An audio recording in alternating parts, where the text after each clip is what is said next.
Innal hamdalillah wassalatu wassalamu ala Rasulillah wa ala alihi wa sahbihi wa man tabi'ahum bi ihsan ila yaumil qiyamah. Kepada seluruh para peserta pada kesempatan sore kali ini, yang semoga masing-masing dari kita dipanjangkan umurnya di dalam ketaatan, dan semoga pula kita senantiasa dipanjangkan umurnya di dalam ibadah. Tentunya yang senantiasa kita minta kepada Allah, yaitu supaya kita senantiasa diberikan oleh Allah petunjuk sebagaimana petunjuknya para nabi dan petunjuknya para rasul. Tidak ada perkara yang paling luar biasa berharga dalam kehidupan kita ketika hidup pada zaman fitnah, yang setiap orang berusaha untuk mengambil dan mencuri itu dari kehidupan kita. Tidak ada perkara itu kecuali adalah keimanan kita sesuai dengan petunjuknya para nabi dan para rasul. Inilah sesuatu yang paling berharga. Saking berharganya maka setan, dajjal, dajjal kecil, dan dajjal besar, mereka sejatinya tidak berhasrat untuk mengambil rumah kita, tidak berhasrat untuk mengambil mobil kita. Tetapi mereka sangat berhasrat untuk mengambil petunjuk dalam kehidupan kita. Karena mereka mengetahui betul inilah perkara yang paling berharga dalam kehidupan manusia. Semoga seiring kita memohon kepada Allah dipanjangkan umurnya di dalam ketaatan, seiring kita memohon kepada Allah kita dipanjangkan umurnya di dalam ibadah, seiring itu pula kita memohon supaya kita diberikan petunjuk sebagaimana petunjuknya para nabi dan para rasul, bukan hanya hari ini, tapi untuk besok. Bukan hanya untuk besok saja, tetapi untuk lusa ataupun hari ketika kita menutup mata, semoga kita tidak sekali-kali mati di hadapan Allah, kecuali kita beriman dengan disampaikan oleh Allah dan Rasul-Nya, dan semoga kita senantiasa beriman, iman yang dibenarkan oleh Allah dan Rasul-Nya. Alhamdulillah, tentunya senantiasa kita bersyukur pada kesempatan sore kali ini, Allah mempertemukan kita kembali di dalam majelis ilmu. Tentunya majelis ilmu merupakan salah satu di antara kenikmatan yang besar. Bermula dari taman-taman ilmu akan berakhir kepada taman-taman surga. Itulah yang kita harapkan dan itulah yang kita inginkan. Makanya siapapun yang hari ini di dalam keislaman, dia telah dicelup hatinya untuk cinta, condong kepada ilmu, menjadi petunjuk pada kehidupan, dan dia merasa nyaman dan dia merasa tenang ketika dipandu dengan ilmu dan petunjuk, maka sesungguhnya inilah orang-orang yang Masya Allah diberikan oleh Allah banyak kebaikan. Karena indikator keberkahan yang Allah berikan kepada kita, yaitu adalah ketika kita senantiasa diberikan oleh Allah kecintaan kepada ilmu, ilmu akan menghantarkan kita kepada petunjuk, dan petunjuk merupakan salah satu di antara tiket yang bisa menyelamatkan kita dalam kehidupan di akhirat. Kepada Allah kita bersyukur dan kepada Allah kita menggantungkan segala urusan kehidupan kita, dan semoga Allah tidak pernah meninggalkan kita walaupun sekejap mata. Amin insya Allah. Alhamdulillah, bersama dengan sahabat Wijaya pada kesempatan sore kali ini kita berjumpa pada kajian rutin kita. Kajian rutin membahas tentang menang melawan setan. Ini adalah pembahasan kita. Khusus pada kesempatan hari ini kita tidak menyampaikan materi di studio sebagaimana biasanya. Tapi kita menyampaikan materi pada kesempatan sore kali ini kita di rumah. Karena hari ini saya ingin menemani istri saya dari pagi sampai malam. Jadi tidak ingin jauh-jauh dari rumah terlebih dahulu. Insya Allah tanpa mengurangi keberkahan dan tanpa mengurangi kebaikan yang akan kita gelar ketika kita mengadakan majelis ilmu. Amin insya Allah. Sebelum kita mulai pada pembahasan kita, tentunya ada satu ayat yang patut untuk menjadi renungan bagi kita. Mari kita buka pada surat Al-Baqarah. Allah menyampaikan, Ya ayyuhalladzina amanu dkhulu fis-silmi kafah wala tatabi'u khutuwatis syaitan innahu lakum aduwwum mubin. Allah menyampaikan kepada kita, wahai orang yang beriman, masuklah kamu ke dalam Islam secara keseluruhan. Wala tatabi'u khutuwatis syaitan, janganlah kamu itu mengikuti langkah-langkahnya syaitan. Sesungguhnya syaitan itu merupakan musuh yang nyata. Dari ayat ini, surat Al-Baqarah 208, kita dapat memetik faedah. Kita ini sebenarnya mendapatkan sebuah faedah yang indah yang disampaikan oleh Allah Subhanahu wa taala. Apa faedah yang kita peroleh ketika kita membaca surat Al-Baqarah ayat yang ke-208? Yaitu salah satu faedahnya itu adalah yang pertama, kita tidak akan mungkin akan memasuki agama ini secara konsisten dan secara syumul, secara keseluruhan, sampai kita betul-betul memiliki komitmen untuk mencerai-beraikan jalan setan dalam kehidupan kita dan mampu untuk mematikan dan memadamkan program-program setan dalam kehidupan kita. Makanya disinilah kita memahami, Masya Allah ya, Allah menggandengkan perintah untuk supaya kita masuk kepada agama Allah secara sempurna dengan sebuah perintah untuk kita berkomitmen untuk mencerai-beraikan program-program setan dalam kehidupan kita. Karena disitulah kita memahami satu faedah yang luar biasa. Tidak mungkin kita akan menjadi muslim yang kafah, tidak akan mungkin kita akan menjadi muslim yang sempurna di pandangan Allah Subhanahu wa taala sampai kita betul-betul mendedikasikan kehidupan iman kita untuk mencerai-beraikan seluruh program-program setan dalam kehidupan kita. Dan ini tentunya menjadi sebuah pegangan untuk kita. Bagaimana kita akan mematikan, merusak program-programnya setan kalau kita tidak pernah mengetahui program mereka itu apa saja. Dan inilah yang menjadikan kita memahami betul. Luar biasa ketika kita mendapati surat Al-Baqarah ini. Surat Al-Baqarah ini telah menuntun kita supaya kita senantiasa berusaha. Keimanan itu memadamkan program-program yang dimiliki oleh setan, karena tidak ada yang paling berhasrat untuk menggagalkan kita dari perjalanan kita menuju kepada ridho dan surganya Allah. Tidak ada yang paling ingin menggagalkan perjalanan ini menuju surganya Allah kecuali adalah setan. Makanya pada surat Al-Baqarah 208 tadi Allah menutup ayat dengan sebuah kata yang sangat menjadi renungan. Innahu lakum aduwwum mubin. Sesungguhnya setan itu adalah musuh yang nyata. Kalau sudah dikatakan musuh, jangan bermesraan. Jangan mendengar apa yang dikatakan oleh setan, jangan mengikuti apa yang dilakukan oleh setan. Karena pada dasarnya tidaklah mereka memberikan satu pandangan, satu bisikan, apapun yang ada pada kehidupan kita, kecuali menjerumuskan kita kepada sesuatu yang paling buruk.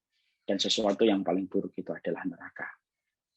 Di sini pula kita mendapatkan faedah yang kedua. Faedah yang kedua adalah, mari kita lihat di dalam surat Al-Baqarah tadi, Allah menyebutkan wala tatabi'u khutuwat. Disebutkan dengan kata khutuwat.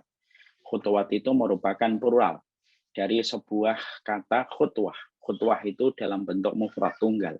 Kalau dalam bentuk pluralnya, maka disebut dengan khutwah. Artinya bahwasanya sesungguhnya setan itu ketika dia memiliki program untuk menggegerkan atau untuk menyesatkan manusia, sesungguhnya programnya setan itu bukan hanya satu, tetapi programnya setan itu begitu banyak. Makanya Allah tidak menyebut dengan kata khutwah. Khutwah itu satu langkah. Tapi Allah itu menyebutnya dengan kata khutwat. Khutwat itu artinya banyak. Berarti program-programnya yang dimiliki oleh setan itu adalah program yang begitu banyak. Ambisinya begitu banyak di dalam menjalankan permusuhan kepada orang yang beriman. Berarti setan itu bukan makhluk bodoh. Makanya setan itu adalah makhluk yang pintar. Dia belajar dari pengalaman dan tidak ada yang diinginkan yang menjadi obsesi terbesarnya kecuali satu. Menggagalkan kita untuk menuju kepada surganya Allah. Dan ingat, setan tidak pernah memiliki rasa belas kasihan. Setan tidak pernah memiliki rasa belas kasihan. Karena itu tidak dimiliki oleh setan perasaan tersebut.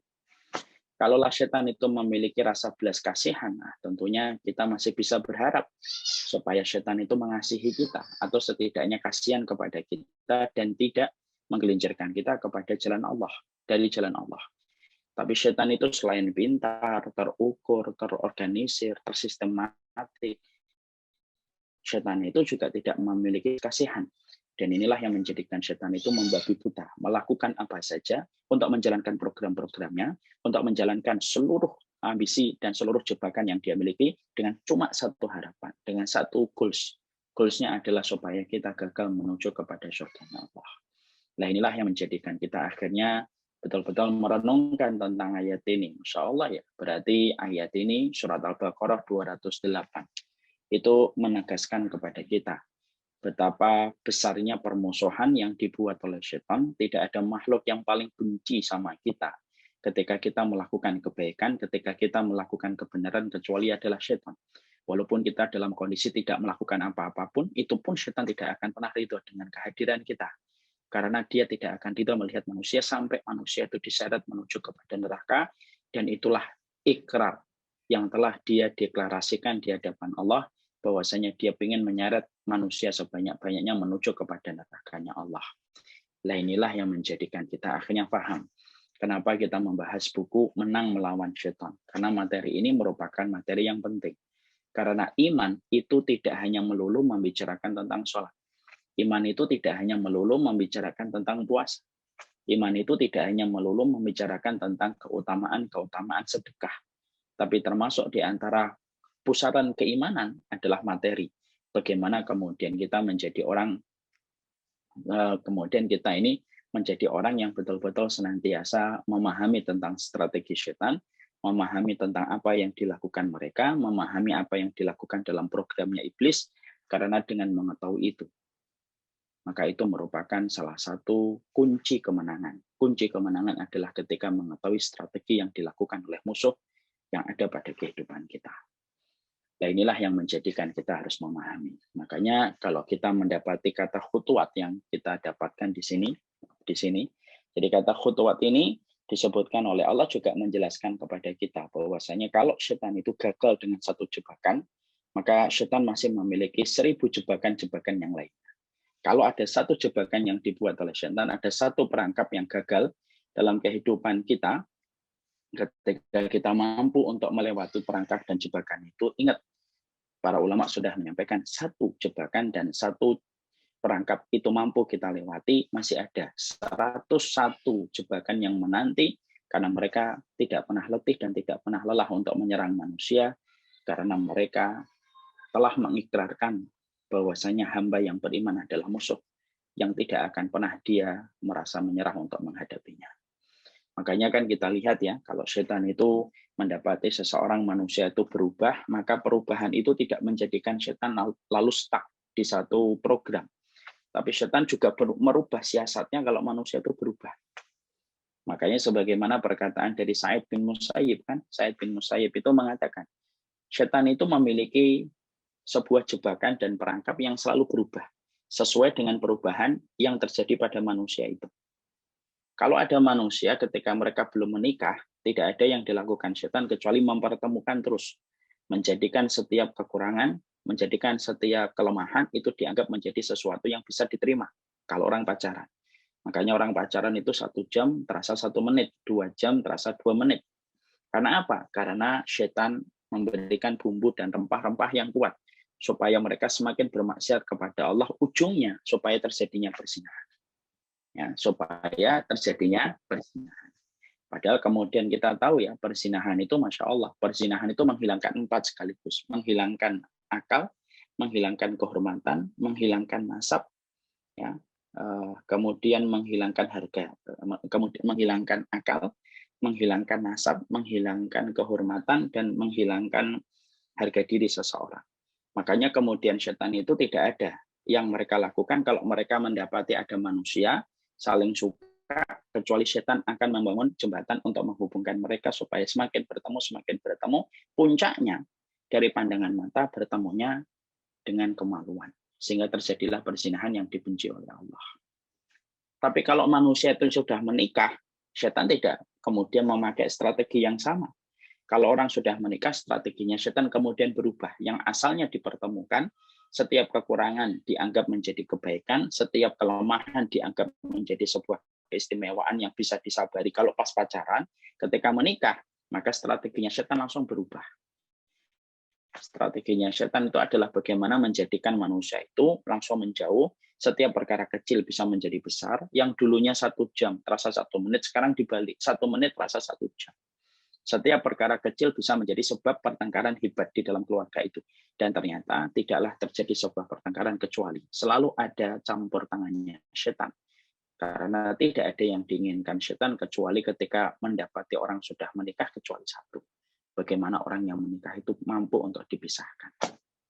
Inilah yang menjadikan kita, Masya Allah ya. Berarti setan itu memiliki program yang luar biasa. Ada orang yang ngaji, sebelum dia ngaji, dia nggak pernah ngaji, mungkin minum khamr, dia mungkin mengikuti berbagai macam kemaksiatan, maka digodanya ya dengan khamr, dengan perempuan, ketika dia belum ngaji. Ketika sudah ngaji, setan tidak lagi pakai strategi yang sama. Setan akan memakai strategi yang lain. Strateginya apa? Dia merasa lebih ketika dia beribadah, merasa sombong dengan ilmu yang dia pelajari, dia hujat sana, dia hujat sini, dia nodai kehormatan fulan, dia nodai kehormatan fulan. Dan itu juga terjadi. Kapan itu terjadi? Tepat ketika dia itu sudah mulai meninggalkan zina, mulai meninggalkan khamr, maka akan diganti oleh setan dengan lembaran-lembaran jebakan dan perangkap yang lainnya. Nah, disitulah kita mendapati perkataan Sa'id bin Musayyib, tidaklah kita menjumpai setan ketika telah memasang satu jebakan, tidaklah setan ketika memasang satu perangkap, lalu ternyata gagal perangkap itu ketika manusianya berhasil selamat dari perangkap itu dan jebakan itu, kecuali setan itu akan memasang 100 jebakan yang lainnya. Dan ingat, selain setan itu tidak memiliki rasa kasihan, maka setan adalah satu makhluk yang sejatinya mereka tidak pernah lelah, mereka tidak pernah letih, dan mereka tidak pernah tidur dan istirahat. Makanya itulah yang dikatakan oleh Hasan al-Basri. Hasan al-Basri itu berkata, sesungguhnya setan itu tidak pernah istirahat. Kata beliau, kalaulah aku tahu setan itu punya waktu untuk istirahat, maka pada waktu istirahatnya setan, maka istirahatlah diriku dari perangkap dan jebakannya. Disitulah yang menjadikan akhirnya kita memahami, Masya Allah ya, itulah yang kemudian kita dapati dari setan. Nah inilah yang menjadi latar belakang. Kenapa kemudian kita membahas kitab Menang Melawan Setan? Kenapa kita membahas kitab ini? Karena sesungguhnya pembahasan kita terhadap kitab ini bisa membuka pencerahan kepada kita bahwasanya urusan iman itu tidak hanya urusan ibadah makhluk semata. Tapi dari kitab inilah kita paham ternyata program setan itu banyak, program setan itu beragam, dan jebakan setan itu tidak hanya satu.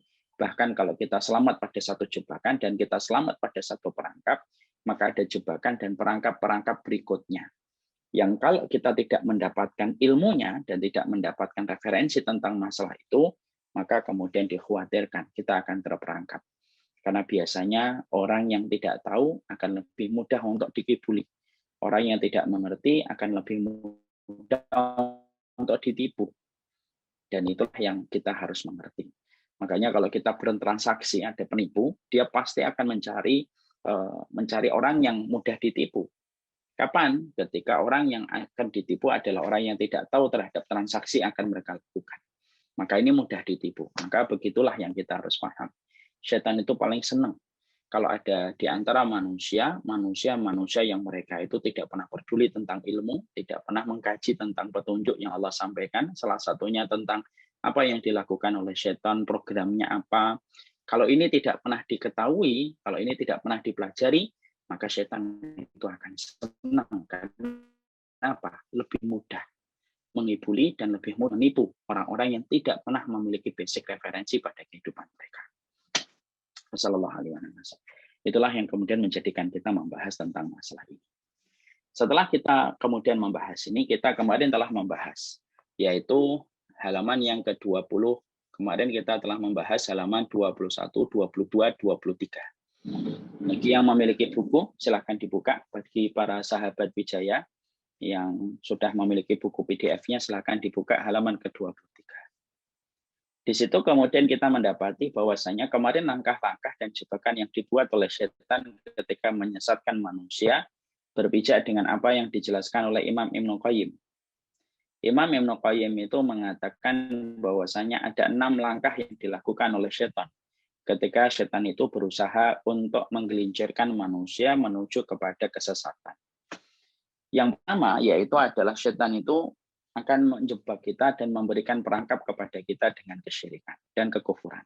Kalau kita selamat dari kesyirikan dan kekufuran, maka akan menjebak kita dengan perkara-perkara yang tidak sesuai dengan petunjuk Rasulullah, yaitu perkara bid'ah. Kalau kemudian kita selamat, maka kemudian setan itu akan menjebak kita dengan dosa-dosa besar. Dan kemarin kita sudah membahas tentang dosa-dosa besar itu bagaimana, penjelasannya apa. Dan kita sudah sampaikan, jangan sampai kita menjadi orang yang minimalis terhadap referensi dosa-dosa besar. Minimalis dalam rumah itu bagus, tetapi minimalis dalam ilmu akhirat itu ironis dan tragedi.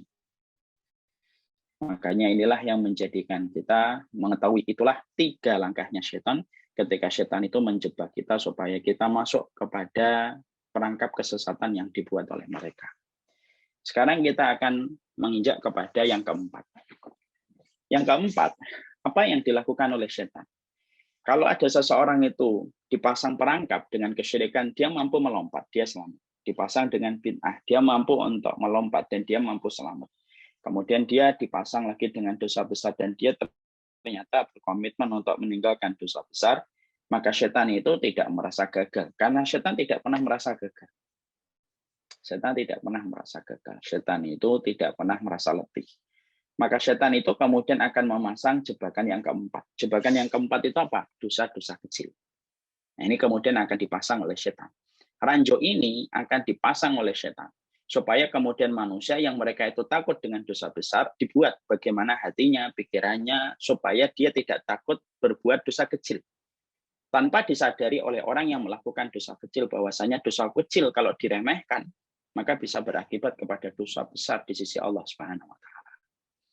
Makanya Rasulullah SAW memberikan perumpamaan yang sangat indah. Iyyakum wa muhaqqiratid dzunub. Sesungguhnya jauhilah kamu dari dosa-dosa kecil, kata Rasulullah SAW. Dosa-dosa kecil itu sebagaimana satu kaum yang mereka melakukan safar, lalu mereka singgah pada satu tempat. Ketika mereka singgah di satu tempat, mereka akan membuat api unggun. Mereka kumpulkan ranting-ranting yang mereka bisa kumpulkan dari dahan-dahan yang berjatuhan dari pohon. Ranting-ranting itu tampaknya kecil, tampaknya juga tidak sebagaimana kayu yang gede. Ranting, cuma ranting. Tapi semakin banyak ranting yang dikumpulkan, maka semakin besar nyala apinya. Dan itulah perumpamaan dosa kecil. Makanya kemudian Masya Allah, sesungguhnya Rasulullah SAW sudah mengingatkan kita. Karena Rasulullah adalah orang yang paling paham tentang strateginya syaitan dan paling paham tentang agenda yang dimiliki oleh iblis, maka Rasulullah sudah mengingatkan kita tentang dosa-dosa kecil. Diingatkan tentang dosa-dosa kecil itu. Makanya kemudian dikatakan, hati-hatilah terhadap dosa-dosa kecil. Karena bisa jadi ada seseorang itu yang dia itu merasa jijik melakukan dosa besar. Dia tidak mau berzina, dia tidak mau minum khamar, dia tidak mau untuk menghujat, dia tidak mau makan riba, dia tidak mau untuk membunuh, dan lain sebagainya dari dosa-dosa besar yang kita kaji pada pertemuan kita sebelumnya. Maka sesungguhnya setan itu ternyata, Masya Allah, setan itu akan memasang jebakan dosa-dosa kecil. Supaya dosa-dosa kecil itu dilakukan dan terus dikerjakan. Lama-lama, toh jatuhnya menjadi dosa besar juga. Nah inilah yang menjadikan kita akhirnya memahami. Makanya salah satu ulama, Syekhul Islam Ibnu Taimiyah itu pernah ditanya, mana yang lebih baik? Apakah dosa kecil apakah dosa besar yang disesali ataukah dosa kecil yang tidak pernah disesali? Maka Syekhul Islam Ibnu Taimiyah itu berkata, dosa besar yang disesali jauh lebih baik daripada dosa-dosa kecil yang tidak pernah disesali. Ya. Makanya Masya Allah, orang-orang terdahulu, mereka itu kalau sudah melihat dosa, mereka tidak pernah memperdulikan dosa kecil atau dosa besar. Itulah yang kita harus mengerti. Karena mereka itu terfikir adalah bukan masalah dosanya. Tapi yang mereka pikirkan adalah kepada siapa mereka berdosa. Ini yang menjadi salah satu hal yang paling mempesona dari keimanan para sahabat. Para sahabat itu tidak pernah peduli dosa kecil atau dosa besar. Mereka tidak pernah peduli. Setiap di situ dosa, mereka merasa menyesal. Setiap di situ dosa. Makanya kita melihatkan komitmennya para sahabat Nabi itu sampai perkara-perkara yang tampaknya itu bukan sampai dosa, baru makruh saja. Itu sudah menjadikan mereka betul-betul menyesali. Pernahkah antum kagum dengan keimanan Umar bin Khattab? Bagaimana seorang Umar bin Khattab pernah akan melaksanakan sholat asar? Masya Allah. Lalu beliau melihat salah satu kebun yang beliau miliki di pinggir kota Madinah. Maka Masya Allah, karena beliau melihat kebun di pinggir kota Madinah, maka menjadikan sholat asarnya ketinggalan. Maka menyesal betul Umar bin Khattab ketika mendapati sholatnya itu ketinggalan gara-gara melihat kebun yang dia miliki di pinggir kota Madinah. Lalu kebun itu disedekahkan di jalan Allah untuk menebus keterlambatan beliau ketika terlambat dan masbuk pada sholat asar. Padahal masbuk itu enggak dosa. Masbuk itu tidak dosa, Masya Allah ya. Masbuk itu enggak dosa. Tapi cara beliau membayar bagaimana beliau itu masbuk sampai kemudian beliau jadikan kebun yang beliau miliki di pinggir kota Madinah itu disedekahkan di jalan Allah untuk membayar bagaimana beliau ketika menjadi masbuk. Itu hanya masbuk, belum perkara-perkara yang lainnya. Makanya hati kalau sudah bersih, maka setetes hitam aja sudah sangat kelihatan kalau bersih. Beda kan kalau baju kita kalau putih bersih, ada tetesan satu aja, debu aja sudah menjadikan baju itu kelihatan kotor. Karena apa? Saking bersihnya baju putih yang kita miliki. Beda kalau baju itu memang sudah putih, tapi kemudian kita sudah kotorin dengan berbagai macam kotoran, debu sudah sampai seminggu, baju itu nggak pernah kita cuci. Maka kalaupun ada kotoran-kotoran tambahan, sudah tidak lagi kelihatan. Kenapa? Sudah terlalu pekat kotoran-kotoran yang menempel pada baju itu.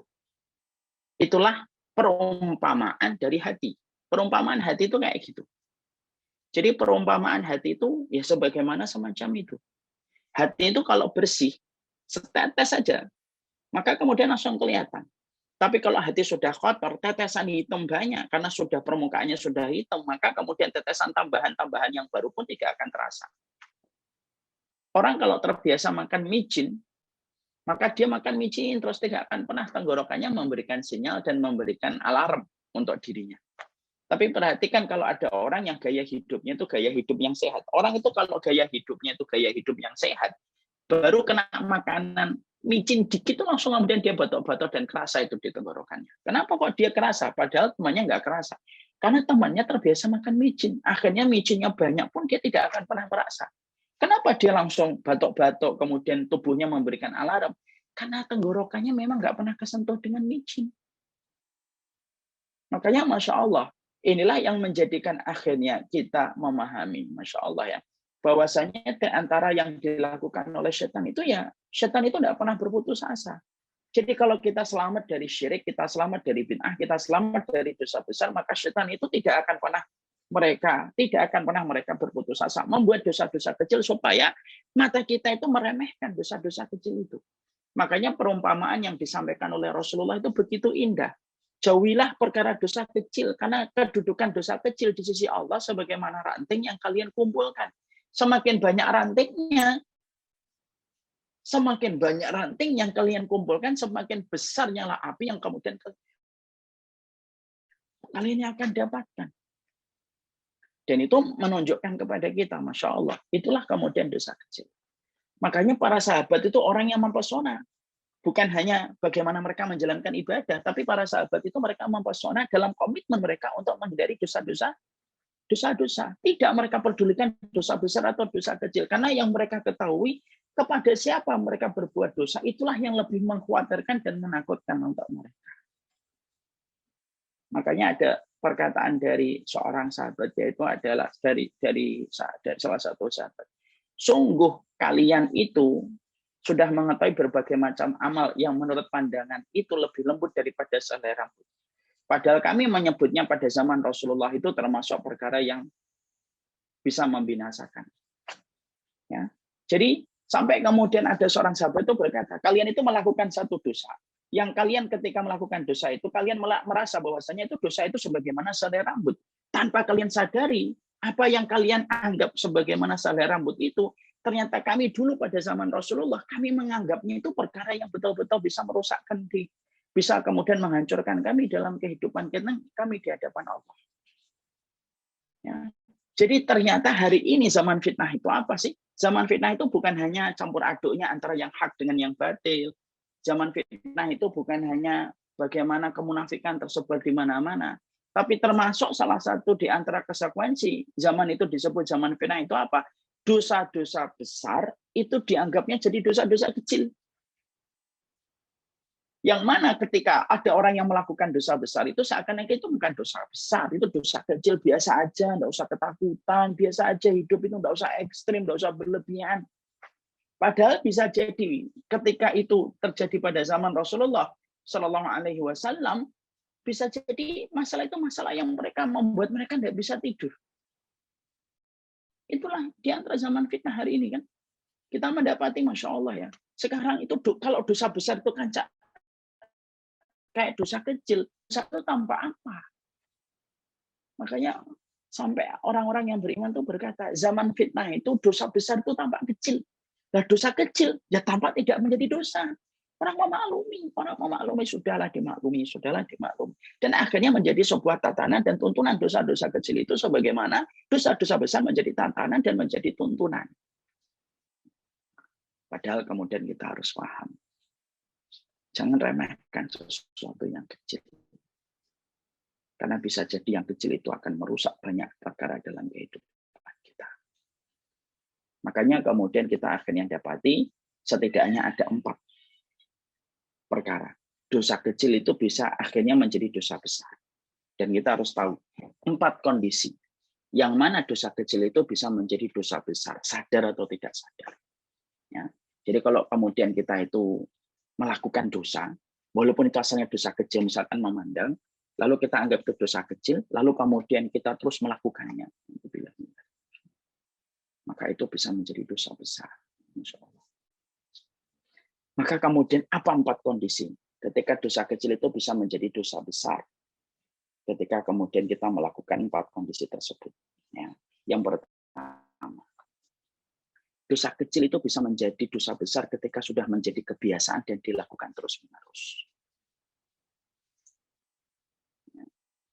Maka kemudian kalau sudah dilakukan terus-menerus dosa kecil itu, maka kemudian dia menjadi dosa besar. Makanya kemudian kita menjapati ada salah satu riwayat la kabirata ma'al istighfar wala saghirata ma'al israr. Tidak ada dosa besar kalau selalu disertai dengan istighfar setiap waktunya. Dan tidak ada dosa kecil kalau dilakukan secara terus-menerus.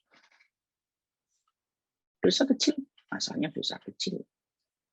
Makanya kemudian la kabirata ma'al istighfar, la saghirata ma'al israr.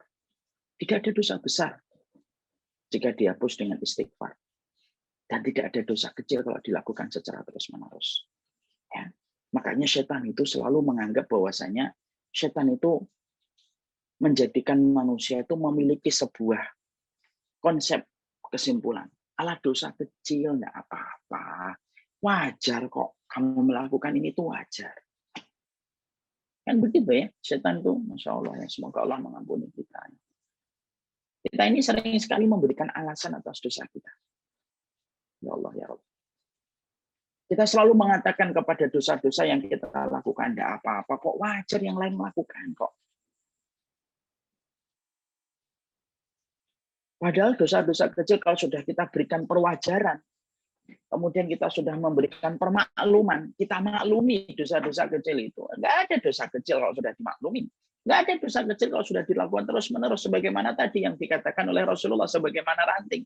Kamu kumpulkan semakin besar, semakin banyak. Bisa jadi ranting itu kekuatan nyala apinya bisa mengalahkan kayu yang paling besar. Karena kayunya cuma 1, ada pun ranting yang dikumpulkan dari seluruh penjuru. Dari timur, barat, utara, selatan dikumpulin. Dan akhirnya menjadi dosa besar. Akhirnya kemudian menjadi dosa besar. Makanya Masya Allah, inilah yang menjadikan kita, ini kondisi yang pertama. Ini peringatan untuk saya sendiri Umar Mita, peringatan untuk kita semuanya, sahabat Bijaya, sahabat Syamilah Series. Masya Allah ya. Jadi dosa kecil itu, jangan anggap lihat dosa kecilnya, ini dosa kecil, Ustaz, tidak ada kata laknat di dalam dosa itu. Mungkin dosa kecil. Tapi ketika kemudian kamu lakukan secara terus-menerus, la saghiratal ma'al israr. Tidak ada dosa kecil ketika kemudian dilakukan secara terus-menerus. Dan itu kemudian yang kita jumpai. Ini yang pertama. Makanya Masya Allah ya, istighfar setiap waktunya, setiap saatnya itu menjadi salah satu perkara yang sangat dibutuhkan dan termasuk kebutuhan primer kita ya beristighfar setiap waktunya. Yang kadang-kadang kita ditanya, Ustadz kalau saya ingin istighfar, saya nggak ingat dosa saya itu yang mana aja. Beristighfarlah engkau di hadapan Allah, kalaupun engkau tidak ingat lagi dosa mana yang kamu lakukan, katakanlah kepada Allah. Saya beristighfar ya Allah atas semua dosa. Baik yang saya ingat ataupun yang tidak saya ingat. Ya. Karena itu yang kemudian kita harus paham. Ya. Makanya kalau sudah menjadi candu, yang kita khawatirkan apa? Candunya dosa. Kalau dilakukan secara terus-menerus, ini yang saya sampaikan. Orang yang sudah candu dengan sebuah dosa, maka bisa jadi dia akan dimatikan dengan dosa itu ketika dia terus membiasakan dosa itu. An-nasu ala ma'iktada alaih. Sesungguhnya manusia itu sesuai dengan kebiasaannya. Dan manusia itu nanti akan dimatikan oleh Allah sesuai dengan apa yang menjadi rutinitasnya. Itu yang kemudian pasti akan dia dapatkan. Makanya kalau ada seseorang dalam kehidupan ini, kemudian mereka itu terus melakukan dosa, yang kita khawatirkan dari dosa itu apa? Bisa jadi ada seseorang yang akan ditutup oleh Allah ajalnya, akan ditutup oleh Allah harinya. Dengan dosa itu, ketika dosa itu telah menjadi sebuah kebiasaan, rutinitas. Bukankah orang yang sholat duha secara rutin adalah orang yang paling besar kemungkinan akan dimatikan dalam sholat duhanya? Bukankah orang yang senantiasa rutin membaca Al-Quran akan besar kemungkinan dia dimatikan dengan bacaan Qurannya?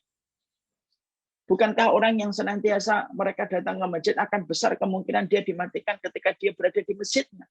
Sebagaimana mafhumul mukhalafahnya, pemahaman terbaliknya pun sama. Sebagaimana ketika seseorang itu dia membisarkan satu dosa, maka pada dosa itulah dia akan dimatikan oleh Allah. Dan itulah yang menjadikan kita memahami yang pertama. Dosa itu kemudian menjadi perkara kecil, itu dosa kecil itu bisa menjadi besar ketika dosa kecil itu telah menjadi rutinitas. Makanya walaupun dosa, tidak usah kita lihat dosa kecil dan dosa besar. Ada dosa langsung kita istighfar kepada Allah. Ya. Abdullah bin Mas'ud itu berkata, Innal mu'mina yarau dunubahu ka'ala jabalan yakhafu alaihi wa annal fajira yarau dunubahu kadubabin ala antihi fayaqulu hakadha fatara. Makanya kemudian sampai kemudian kita mendapati ada salah satu perkataan seorang Abdullah bin Mas'ud, orang mukmin itu melihat dosanya sebagaimana dia di puncak jurang yang dia khawatir akan terperosok. Adapun orang yang banyak dosa itu melihat dosanya itu sebagaimana lalat yang berputar-putar di depan hidungnya, lalu dia gerakkan tangan ketika lalat itu terbang, dia sudah lupa dengan dosa itu. Ya. Makanya beristighfar setiap waktunya, menyesal walaupun itu dosa kecil, sesali. Lebih baik mengulang-ulang istighfar daripada kemudian kita tahan istighfar kita, tahan tobat kita, nanti aja deh sekalian. Gak ada kata sekalian. Ya kalau mau sampai pada waktu itu. Makanya yang paling baik itu apa? Setiap kita melakukan dosa, setiap kita melakukan kemaksiatan, beristighfarlah kamu kepada Allah. Karena Allah itu paling senang ketika manusia itu beristighfar. Allah itu paling senang ketika manusia itu mereka itu bertobat kepada Allah Subhanahu wa taala, walaupun diulang-ulang setiap waktunya, itu lebih Allah senangi daripada orang yang sengaja menahan istighfarnya, lalu kemudian dia katakan, daripada nanti saya masih melakukan terus, sekalian nanti aja deh. Sekalian nanti aja deh. Itu justru malah kemudian tidak dicintai oleh Allah. Makanya ada satu riwayat Muslim, ada seorang hamba melakukan dosa, lalu dia bertobat. Allah berfirman, hambaku ini berdosa dan bertaubat. Karena tahu aku adalah Zat yang Maha Pengampun. Aku ampuni. Dia berdosa lagi, bertobat lagi. Allah berkata kembali, hambaku ini berdosa, bertaubat, berdosa lagi, bertobat. Karena tahu aku adalah Zat yang Maha Pengampun. Aku ampuni lagi. Dia berdosa lagi. Lalu kemudian dia bertobat lagi. Allah mengatakan hambaku ini berdosa, bertobat, berdosa, bertobat, berbuat dosa lagi, bertobat lagi. Karena dia tahu aku adalah Zat yang Maha Mengampuni dan Maha Pengampun. Aku ampuni lagi. Lalu dia berbuat dosa kembali, bertobat kembali. Allah berfirman, berbuat apa saja. Selama kamu setiap berdosa, kamu meminta maaf dengan sungguh-sungguh dan bukan untuk meremehkan dan untuk menghinakanku, maka setiap kamu bertobat, aku ampuni. Kadang-kadang saya ditanya, Ustadz, saya kadang-kadang melakukan dosa. Saya kemudian sudah berusaha untuk menahan, tapi terperosok lagi dengan dosa itu. Maka bertobatlah. Walaupun mungkin kita kemudian sudah pernah bertobat dari dosa itu, tetap jangan pernah putus asa dari kemudian bertobat kepada Allah. Selama niat kita melakukan dosa itu bukan untuk meremehkan. Kecuali kalau kemudian ada orang yang berbuat dosa itu, lalu kemudian dia merasa, lah, tidak apa-apa, nanti Allah Maha Pengampun. Ini beda di sisi Allah.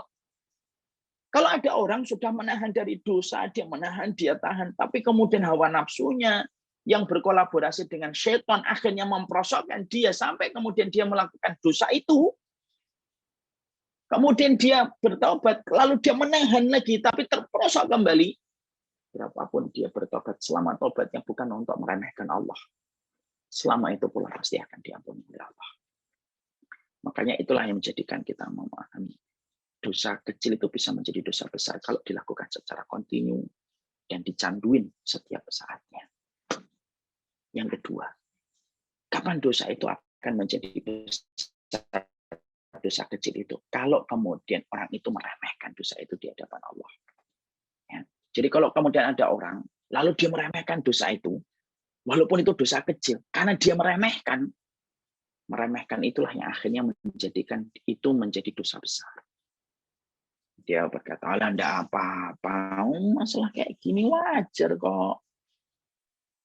Dia memaklumi, dia memberikan permakluman sama dirinya, udahlah enggak apa-apa semacam ini.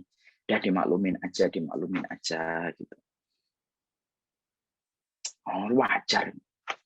Lalu kemudian dia meremehkan dosa kecil itu. Maka yang menjadikan akhirnya dosa kecil itu menjadi besar itu bukan karena dosa kecilnya, tetapi karena dia meremehkan. Saya ambilkan sebuah contoh.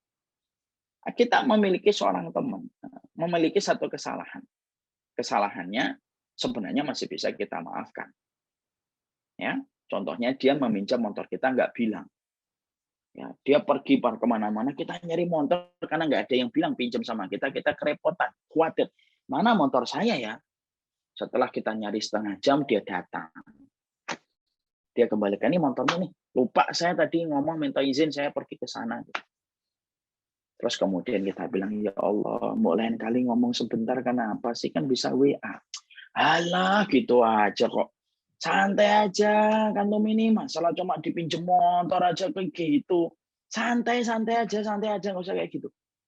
Kita yang asalnya akan memaafkan itu jadi susah memaafkan. Mungkin kesalahan teman kita kecil, yaitu adalah dia lupa untuk meminta izin. Ketika kita ingatkan, harusnya tuh lain kali izin aja. Mesti aku izinin kok.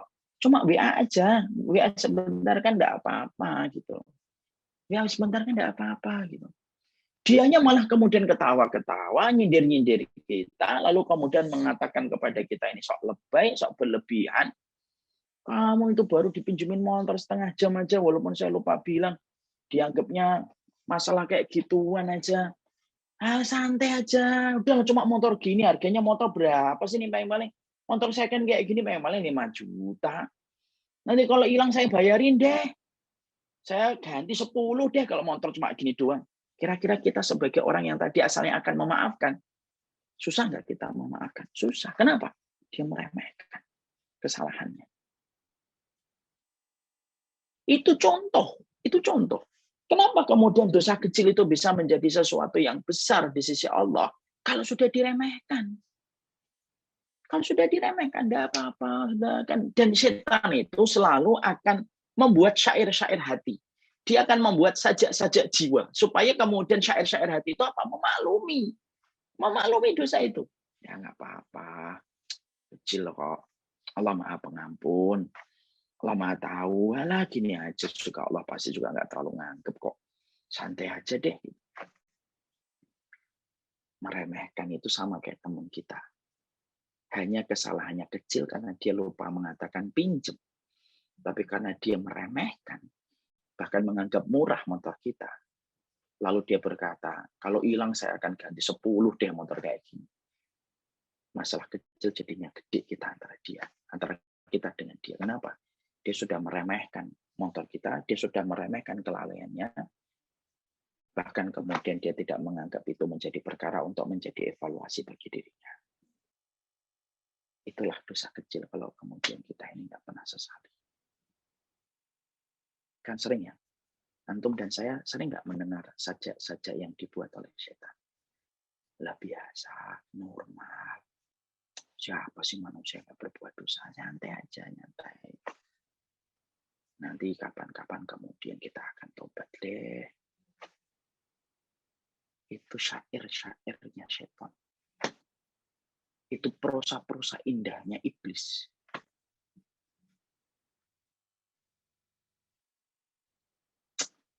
Supaya kemudian kita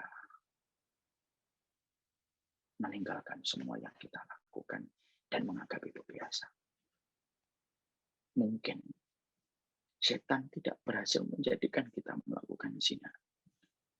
Mungkin setan tidak berhasil menjadikan kita minum khamr.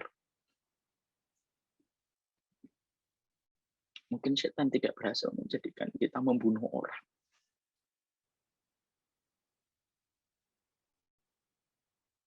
Tapi justru kita sering sekali meremehkan dosa. Yang bisa jadi dosa itu lebih besar dari dosa-dosa besar yang kita sebenarnya sudah selamat.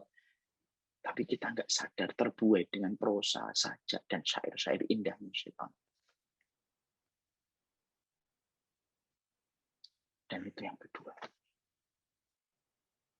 Yang ketiga, kapan dosa kecil itu akan menjadi dosa besar? Kalau kemudian dipamerkan dosa itu. Memamerkan dosa itu. Ya. Makanya kemudian Rasulullah Shallallahu Alaihi Wasallam menyampaikan, kullu ummati mu'afan illal mujahirin. Makanya pada salah satu riwayat itu disebutkan oleh Rasulullah, kullu ummati mu'afan. Sesungguhnya setiap umatku itu akan diampuni oleh Allah. Kecuali orang-orang yang mereka itu melakukan jahar. Di antara bentuk jahar itu apa? Mu'afan itu, mujahirin itu apa? Mujahirin itu orang yang melakukan dosa. Ditutupi sama Allah. Ketika ditutupi sama Allah, lalu dia robek tirai yang Allah pakai untuk menutupi dosanya, dan dia ceritakan. Wah, kemarin saya begini, saya kemarin saya begini, saya kemarin. Dipamerin. Dan tidak merasa bersalah. Walaupun itu cuma dosa kecil. Ya. Wah, saya kemarin itu ini dia gini begini dipamerin, bangga. Allah itu paling tidak suka, Allah itu paling tidak senang. Siapa orang yang Allah tidak senang? Orang yang melakukan dosa, dan Allah karena memiliki sifat rahmat, Allah tutup dosa itu dengan tirainya. Tapi justru orang itu membuka tirai itu, menyobek tirai yang diberikan oleh Allah, sampai dosa yang dia lakukan itu terlihat sama orang banyak. Maka ini akhirnya menjadi dosa besar. Jadi jangan engkau jadikan dosamu sebagaimana ikan di akuarium, yang setiap orang lihatin apa yang pernah kamu lakukan. Tidak usah. Kalaupun kita pernah memberikan testimoni gitu, lebih baik dihindari perkara-perkara untuk menceritakan dosa dan kemaksiatan kita. Cukuplah Allah yang telah menutupi tirainya, dan tidak ada tirai kasih sayang Allah kecuali tirai yang Allah pakai untuk menutupi dosa kita. Maka itulah yang sejatinya harusnya kita pegang. Betul. Allah itu sayang. Kalau engkau melakukan dosa sudah ditutup, berarti Allah masih sayang. Kalau engkau makan melakukan dosa, kok kemudian orang nggak ngerti, Allah itu masih sayang. Supaya kamu bertaubat. Bukan kemudian ketika ditutupi oleh Allah, kamu melakukan lagi. Enggak. Tapi kalau kamu merasa bahwasanya kamu melakukan dosa kecil, lalu sudah ditutup oleh Allah, maka kemudian Allah itu masih sayang kepada dirimu. Maka jadikanlah itu momentum untuk tidak menceritakan dosa, dan berhentilah dari dosa itu. Sebelum tirainya Allah dibuka oleh Allah, dan dosa itu akan diperlihatkan ke banyak orang. Itu yang ketiga. Kemudian yang keempat. Ya. Yang keempat itu adalah kapan dosa kecil itu akan menjadi dosa besar. Kalau dilakukan sama orang, lalu diikuti orang banyak. Wa man sanna fil islami sunnatan sayyi'atan fa fu'ila biha ba'dahu kutiba alaihi mislu wizri man amila biha wala yanqusu min auzarihim syai'a. Maka kalau siapapun yang melakukan satu amalan yang jelek, lalu amalan itu diikuti sama orang banyak, maka akan dicatat dosanya. Semisal itu, dari orang-orang yang mengikuti dosa itu tanpa mengurangi dosanya sedikit pun orang yang melakukan. Makanya kalau dosa kecil sudah di-package, lalu kemudian dijadikan menjadi sebuah program, dosa kecil itu diikuti oleh banyak orang, maka pastikan itu akan menjadi sebuah dosa besar. Ya. Karena itulah yang menjadikan akhirnya seseorang itu akan mendapatkan dosa dari orang yang mengikutinya, tanpa mengurangi dosa dia sendiri. Inilah yang menjadikan kita akhirnya memahami ya. Masya Allah. Yang kita harus selalu merenungi adalah bukan masalah dosanya, tetapi kepada siapa kita berdosa. Makanya dosa kecil bisa menjadi dosa besar dengan 4 perkara. Dilakukan terus-menerus. Ada unsur untuk meremehkan, menyampaikan dan menceritakan dosa itu kepada orang banyak, atau dijadikan tren yang diikuti oleh banyak orang. Maka itu semua akhirnya dosa kecil itu menjadi dosa besar. Nah, inilah yang menjadikan kita akhirnya memahami. Inilah yang menjadikan kita beristighfar setiap waktunya, setiap saatnya, bertobat kepada Allah setiap saatnya, bertobat kepada Allah setiap waktunya. Karena pada dasarnya, dalam perkara itulah kemudian kita akan senantiasa mampu selamat dari jebakan setan. Jebakan setan itu adalah salah satunya ketika akan menjebak kita dengan dosa-dosa kecil yang diremehkan, dosa-dosa kecil yang dibuat tampak biasa. Nah, inilah yang kemudian yang kita harus pahami. Itulah yang keempat. Setelah kemudian yang keempat ini kita selamat, maka kemudian langkah setan yang kelima itu apa? Langkah setan yang kelima itu akan menyibukkan kita secara konsisten dengan perkara yang mubah. Ya. Jadi kemudian kalau kemudian kita itu dalam kondisi ketika kita terperangkap oleh setan, maka sesungguhnya orang yang terperangkap oleh setan itu adalah dia menganggap berlebihan secara perkara berlebihan, perkara yang mubah. Perkara mubah itu kalau dilakukan secara wajar, maka menjadi satu hal yang boleh. Tapi kalau kemudian dilakukan secara berlebihan, maka sesungguhnya itu yang akan menjadi perangkapnya setan. Hati-hati ya, perkara mubah itu ada waktunya dan ada takarannya. Kalau sudah melampaui takaran yang ada, maka kemudian akhirnya akan menjadi sebuah dosa dan itu menjadi perangkapnya setan. Banyak orang yang mereka itu selalu mengatakan, mubah nggak apa-apa. Tapi kalau mubah berlebihan, akhirnya menghilangkan banyak kebaikan dan keberkahan. Contoh kita ngobrol itu mubah. Tapi ketika ngomongnya dan ngobrolnya bukan pada tempatnya, ini akan menjadi perkara yang dibuat oleh setan. Di majelis ilmu, malah sibuk ngobrol. Dia tidak memperhatikan apa yang disampaikan. Mubah sebenarnya. Omongannya mana? Omongannya itu kemudian mubah. Omongannya perkara mubah. Tapi karena tidak ngerti tempat, nggak kemudian ngerti kondisi, maka tanpa dia sadari itu juga merupakan bagian dari perangkapnya setan. Ya. Jadi inilah yang kemudian menjadikan kita harus paham. Ada orang yang hobinya tuh ngomong aja. Nggak pagi, nggak siang, nggak malam, ngomong. Bahkan di majelis ilmu pun masih sibuk untuk bicara. Tidak tahu kapan menempatkan sesuatu, kapan menempatkan kondisi, kapan menempatkan tempat. Itu nggak ngerti. Dan dia selalu mengatakan, boleh-boleh aja kan gitu. Memang betul. Boleh-boleh aja gitu. Tapi kamu tidak tahu tempatnya. Dia nggak ngerti gitu. Makanya saya ingatkan ini, bagi yang suka ngobrol gitu di banyak tempat gitu. Sampai di majelis ilmu masih ngobrol.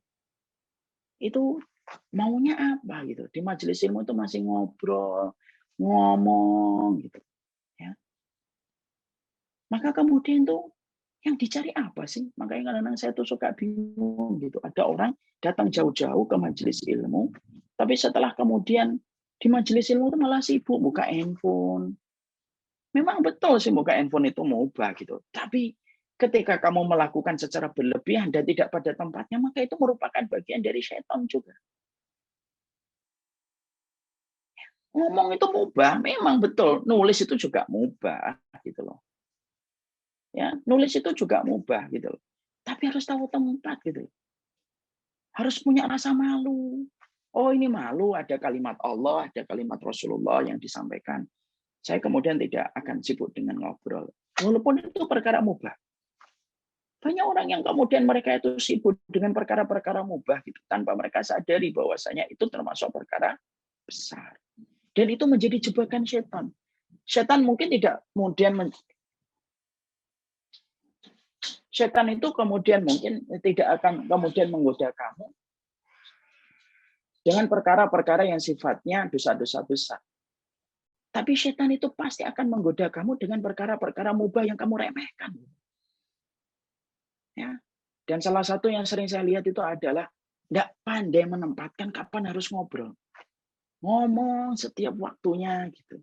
Nulis setiap waktunya, nggak tahu tempat, nggak tahu kemudian kondisi gitu. Bahkan di majelis ilmu masih ngomong terus. Ini termasuk perkara mubah, tetapi kemudian dibuat oleh bagian dari perangkapnya setan. Ya. Kita lihat juga kemudian dalam perkara-perkara yang lainnya. Ada orang yang punya hobi, tapi hobinya berlebihan. Habis waktunya untuk ngurusin hobi, motor kah, kemudian sepedanya. Walaupun memang punya hobi itu boleh. Diperbolehkan dalam Islam. Cuma Imam Ibnu Qayyim itu berkata, jangan sampai melampaui batas. Kalau sudah melampaui batas, maka itu akan bisa merusak. Dan itu yang dilakukan oleh setan. Jadi setan itu kemudian akan kemudian semacam itu. Nah, itu yang kemudian kita dapati dari langkahnya. Makanya kemudian inilah yang menjadikan kita memahami betul gitu. Jadi perkara-perkara mubah itu hati-hati. Banyak perkara mubah itu yang akhirnya dianggap itu mubah, tetapi ketika dianggap itu mubah, dia itu berlebih-lebihan. Nggak ngerti takaran, nggak ngerti tempat, nggak ngerti kondisi, nggak ngerti posisi. Dan akhirnya menghilangkan keberkahan dirinya dan menghilangkan marwah dirinya sendiri. Ya, apapun itu, perkara mubah tetapi kemudian disibukkan terus. Ngomong-ngomong boleh, tapi kan harus ngerti takarannya. Harus ngerti ukurannya, harus ngerti posisinya, harus ngerti kondisinya, harus ngerti waktunya. Main sosmed, sama, sosmed itu mubah. Tapi kalau sudah berlebihan, itu perangkapnya setan. Hobi, mubah, tapi kalau sudah berlebihan, maka itu menjadi perangkapnya setan.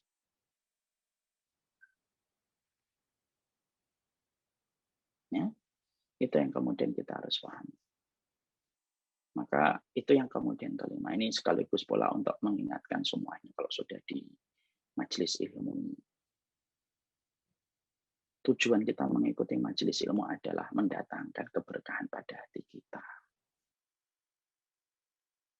Maka jangan sampai kemudian kita tidak memahami tentang perkara-perkara yang akhirnya menjadi jebakannya setan. Itu yang kelima. Kemudian yang terakhir, yang keenam, jebakannya setan itu apa? Yaitu jebakannya setan itu yaitu adalah bagaimana kemudian ketika kita itu dikacaukan langkah prioritasnya. Artinya amal yang paling terbaik itu adalah amal yang sesuai dengan kondisi. Nah, kacau langkah prioritasnya. Ibunya lagi sakit, tetapi dia malah pergi silaturahmi ke temannya, padahal ibunya membutuhkan dia. Itu namanya sibuk dengan perkara kecil, tetapi luput dari perkara besar. Ya. Nanti untuk masalah ini, Masya Allah, nanti kita akan sampaikan dalam pertemuan kita pekan depan. Semoga Allah memberikan rahmat untuk kita, memberikan berkah untuk kita, dan semoga Allah memberikan petunjuk dalam setiap kehidupan kita. Allah alam bisawab, ini yang dapat kita sampaikan bersama dengan sahabat Wijaya pada kesempatan hari ini. Semoga Allah memberikan keberkahan dalam setiap urusan kehidupan kita. Wassalamualaikum Muhammad walhamdulillahirabbil alamin. Assalamualaikum. Saya serahkan kembali kepada Abu Raki.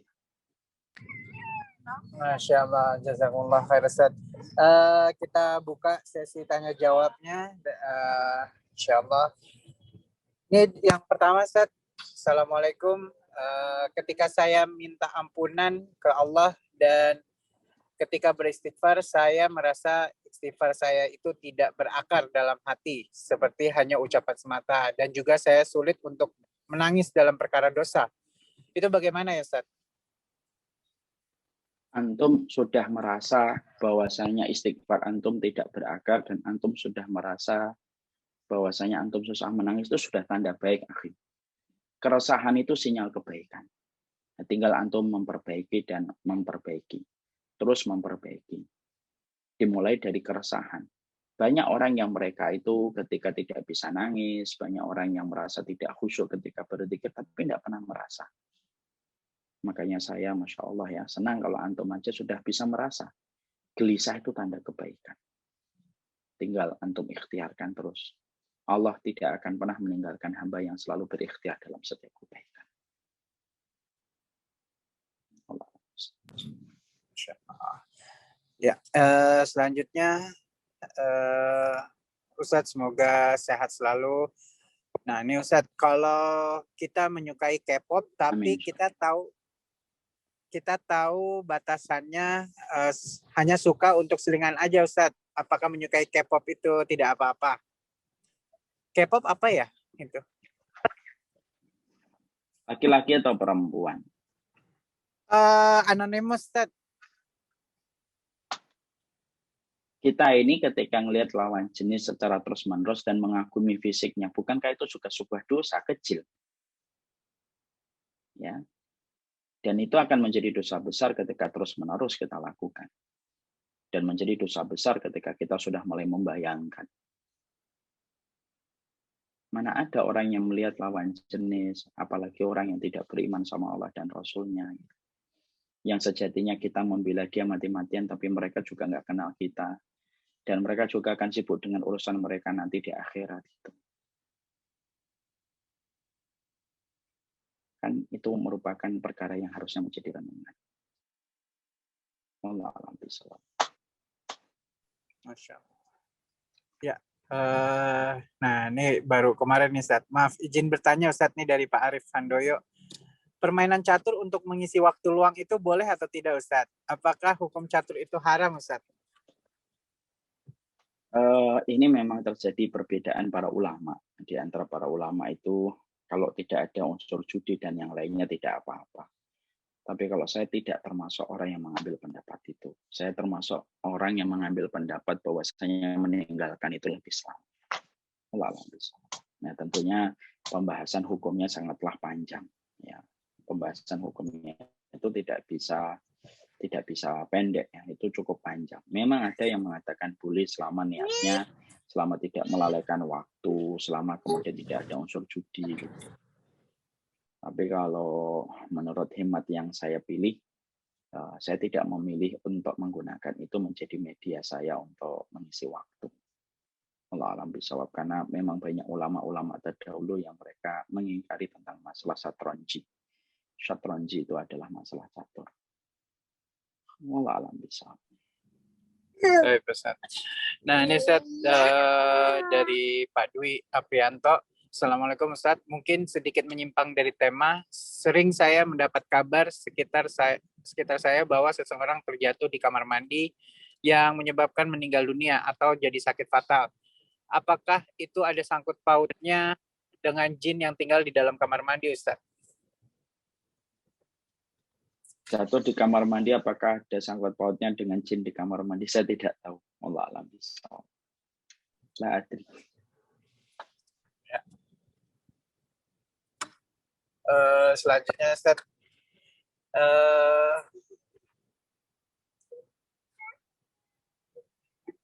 Izin bertanya, merayakan ulang tahun atau milad termasuk langkah setan yang mana Ustaz? Bid'ah atau dosa kecil? Syukran Ustaz. Ya, kalau bagi kita yang sudah mengetahui ilmunya, kan Rasulullah tidak melakukan itu. Sebaik-baik contoh itu adalah contoh yang kita ambil dari Rasulullah SAW. Makanya kalau kemudian kita sudah mendapatkan contoh dari Rasulullah, ngapain kita ngambil contoh yang lainnya? Teman-teman saya masih ada yang melakukan. Ya, mungkin mereka belum mengerti, mungkin mereka meninggalkannya pelan-pelan. Husnuzon aja. Tidak usah kemudian kita merasa lebih baik, lalu kita menyesatkan juga enggak. Tetapi yang kita harus paham adalah Rasulullah tidak melakukan. Kalau Rasulullah tidak melakukan, lalu alasan apa yang kita harus hadirkan untuk melakukan? Saya enggak hafal tuh kelahiran istri saya. Basa-basi. Tanggal lahirnya anak-anak saya juga saya nggak hafal. Kenapa? Karena keistimewaan seseorang di hati saya itu bukan berdasarkan kepada hari tanggal lahirnya. Sebagaimana orang tua saya nggak pernah ingat kelahiran saya. Tapi saya tahu bahwasanya mereka telah memberikan yang terbaik dengan apa yang mereka bisa lakukan. Nah, sekarang itu kan kadang-kadang sudah terlalu berlebihan. Kalau ada seorang suami lupa tanggal istrinya, maka marah, sebagaimana sebaliknya. Ya, menurut saya hal semacam itu menurut saya sudah berlebihan. Tapi kalau saya ditanya, gimana saat melakukan itu? Kan Rasulullah tidak melakukan. Rasulullah cinta banget sama Abu Bakar. Tidak ada manusia yang paling dicintai oleh Rasulullah kecuali Abu Bakar. Tapi Rasulullah tidak pernah mengucapkan hari milad kepada Abu Bakar. Ya, saya sih simpel itu melihatnya. Wallahu a'lam bishawab.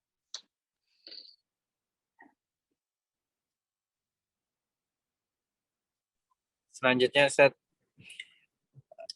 mau tanya kalau di tubuh kita ada jin atau setan yang menghambat rezeki atau jodoh, itu kita gimana ya Ustaz untuk menangkalnya? Kalau ada orang yang terlambat dengan jin atau yang terlambat menikah, itu tidak selamanya harus menyalahkan jin terus. Kita ini kadang-kadang juga simplistik gitu loh. Ada apa-apa, oh ini jin, ini masukkan jin. Memang jin itu ada, memang jin itu kemudian membuat kita dalam kondisi kemudian kita ini bisa rusak jin itu. Tapi tidak semua perkara itu harus kita salahkan jinnya itu. Wah ini ada jinnya, wah terlambat nikah ada jinnya, ada ini tak ada jinnya. Itu terlalu menyederhanakan persoalan supaya menganggap nanti diruqyah selesai. Ya tentunya enggak semacam itu, enggak sesederhana itu. Orang yang terlambat menikah bisa jadi Allah sedang mempersiapkan yang terbaik untuknya. Ya kan? Karena kemudian perkara itu banyak sekali penyebab-penyebabnya. Ya kan? Bisa jadi engkau itu dilambatkan untuk mendapatkan jodoh karena Allah mempersiapkan mutiara di dasar lautan. Bukan kerikil di pinggir jalan. Kalau kerikil di pinggir jalan banyak. Tapi mungkin Allah akan memberikan kepadamu mutiara di dasar lautan dan itu butuh waktu. Kan banyak sebab. Allah alam bisawab. Masya Allah. Ini boleh ya Ustaz ya, ada yang resen, Nesya, Miss Bunda, mungkin ini terakhir juga penanyanya Ustaz. Ya, silakan. Boleh Assalamualaikum Ustaz. Waalaikumsalam. Waalaikumsalam. Begini Ustaz, tadi merujuk ke poin yang berapa tadi, yang seseorang memikul dosa dari orang yang mencontohnya gitu ya Pak Ustadz. Ya. Nah itu bagaimana kalau misalnya dalam hal orang tua sama anak. Jadi misalnya anak itu melihat orang tua memberikan contoh yang kurang baik gitu, secara syariat tidak baik gitu. Salah satu orang tuanya misalnya katakanlah bapaknya gitu. Nah itu bagaimana orang tua yang lain ya, misalnya ibunya katakanlah menyelamatkan anaknya gitu supaya tidak mengikuti kesalahan yang bapaknya perbuat. Apakah boleh menjelaskan kepada anak bahwa yang dilakukan bapaknya itu salah tanpa nanti jatuhnya menjadi menjelek-jelekan gitu? Gimana Pak Ustadz? Gini, jadi Masya Allah ini pertanyaan bagus. Kalau kemudian kita mendapati salah satu pasangan kita melakukan satu kesalahan, misalkan satu dosa, maka kita berkewajiban menyampaikan itu. Kalau memang anak kita sudah tahu, kita sampaikan itu perkara yang salah. Sembari kita iringi dengan penjelasan. Bahwasanya sang bapak itu mungkin dia tidak tahu, mungkin belum paham, mungkin belum ada yang menyampaikan, mungkin belum ada yang kemudian belum bisa menyentuh hatinya. Sembari kita tanamkan kepada anak kita itu udzur untuk sang bapak. Tapi dosanya tetap harus dijelaskan. Karena kita khawatir akan berakibat dilakukan oleh anak kita. Ya, sembari harus memiliki semangat untuk memberikan udzur. Semangat memberikan udzur itu penting, apalagi kepada pasangan hidup kita. Tidak ada orang yang paling berat dengan udzurmu kecuali suamimu. Dan tidak ada orang yang paling berat dengan udzurmu kecuali istrimu. Dan ketika kita harus di persimpangan jalan menjelaskan kesalahan pasangan kita, jangan lupa hal yang penting. Setelah menjelaskan itu, kita harus menyampaikan tentang udzur terbaik untuk saudara, untuk kemudian pasangan hidup kita. Bisa dipahami, Om? Bisa. Jazakallah khair, Ustadz. Masya Allah. Boleh satu lagi, Ustadz, nih mungkin ada dari di Q&A terakhir, Ustadz. Akhir ya, oke. Ya. Ini saya pilih yang masuk. Ya, ini dari estetika. Assalamualaikum Ustadz, Ana pernah mendengar dosa zina jika tidak dirajam di dunia maka akan dirajam di akhirat, disaksikan seluruh makhluk. Bagaimana cara menebus dosa zina tersebut Ustadz? Apakah dengan taubatan nasuha, dengan sedekah atau bagaimana? Barakallahu fikum. Ya, cara untuk menghapuskan dosa zina adalah betul-betul bertaubat, menyesali, meninggalkan komunitas yang menjadikan dia melakukan zina, kemudian dia betul-betul memperbaiki dengan ketaatan yang dia kerjakan.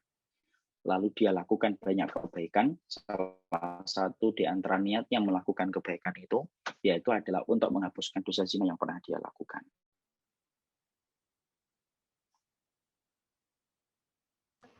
Masya Allah. Ya, mungkin itu tadi pertanyaan dan jawaban terakhir dari Ustadz. Insya Allah kita berjumpa kembali nanti, Insya Allah di kesempatan lainnya, Insya Allah di Sahabat Wijaya di Menang Melawan Setan episode berikutnya. Dan kami mengingatkan kembali ya Ustadz ya, ini karena Aleta ini sudah semakin dekat, tinggal menghitung hari. Ya, untuk Rod Aleta tinggal menghitung hari, tinggal 5 hari lagi. Tinggal 5 hari lagi dan pendaftaran segera ditutup. Bagi yang belum mengikuti kajian kita, bagi yang belum mendaftar Aleta untuk Allah, sensasi menyelami doa 40 Robbana di dalam Al-Quran, segera mendaftar. Sebelum nanti insya Allah akan ditutup sekitar 4-5 hari lagi. Insya Allah sudah hampir 3.700 lebih ya yang sekarang mengikuti, dan kami akan tutup pada angka 4.000 supaya memaksimalkan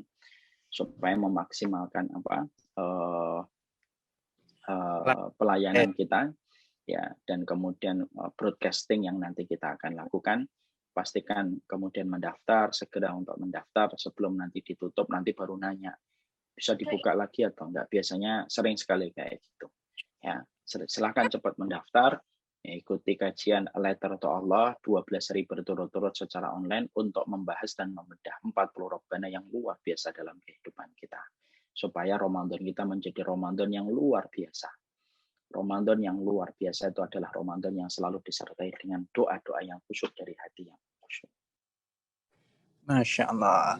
Nah, itu bisa dilihat cara mendaftarnya, bisa klik linknya di situ bit.ly/Aleta. Ya. Atau itu ada nomor handphonenya yang bisa di WhatsApp, insya Allah bisa dibantu sama adminnya. Dan itu saja, dan mari kita cukupkan dengan baca hamdalah alhamdulillahirrabbilalamin, dan kita tutup dengan doa kafaratul majelis. Subhanakallahumma wa bihamdika asyhadu an la ilaha illa anta astaghfiruka wa atubu ilaik. Assalamualaikum warahmatullahi wabarakatuh. Waalaikumsalam warahmatullahi wabarakatuh.